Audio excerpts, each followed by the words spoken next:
Hello guys, welcome to my channel Aishu world. ఎప్పుడైనా ఆలోచించారా మనం చనిపోయిన తర్వాత మన గోర్లు ఎన్ని రోజులు జీవిస్తాయని?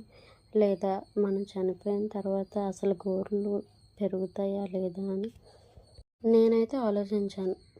దానికి ఆన్సర్ ఇప్పుడు మీ ముందుకు తెచ్చేసాను.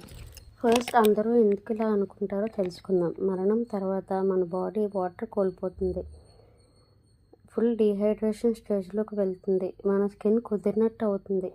ఈ కుదింపు వల్ల గోర్లు మరియు వెంట్రుకలు ఎక్కువగా కనిపిస్తాయి. అవి పెరిగినట్లు భ్రమ కలిగిస్తాయి, కానీ నిజానికి అవి పెరగవు. ఎందుకంటే మరణం తర్వాత కణాల కార్యకలాపాలు పూర్తిగా ఆగిపోతాయి.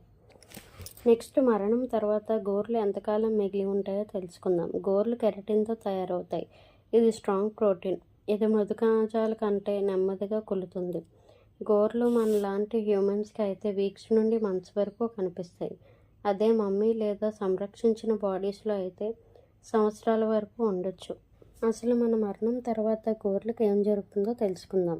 రక్త ప్రసరణ లేకపోవడం వల్ల కొంత కణాలు ఏర్పడవు. గోర్లు ఎండిపోయి పెలుసుగా మారి కుళ్ళిపోతూ వేరవుతాయి. చివరికి భూమిలో ఉన్న బ్యాక్టీరియా అండ్ ఫంగస్ వాటిని కరిగిస్తాయి. కన్క్లూజన్: మరణం తర్వాత గోర్లు పెరగవు, చర్మం కుదరటం వల్ల భ్రమ కలుగుతాయి అంతే.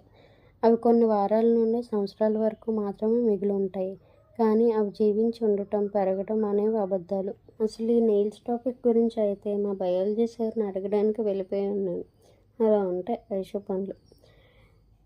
నెక్స్ట్ టాపిక్, అసలు మరణించిన తర్వాత జుట్టుకి ఏమవుతుంది తెలుసుకుందామా?